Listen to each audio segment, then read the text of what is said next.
कहवा में राम जी का जन्म भयो हरि झूमरे।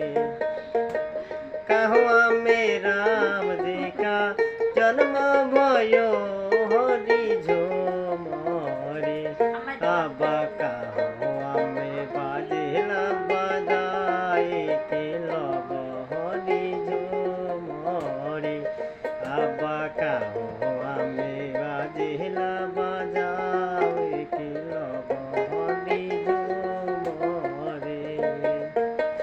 कहवा में राम जी का कहवा में राम जी का जन्म भयो हरि झूमरे। अब कहवा में बाजेला बजाए के लब हरि झूमरे।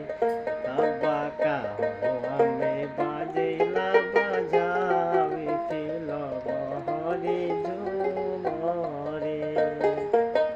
कहवा में राम जी का कहवा ভিডিওটা ভালো লাগলে সবাই লাইক শেয়ার ও কমেন্ট করবেন বেশি বেশি করে। ধন্যবাদ।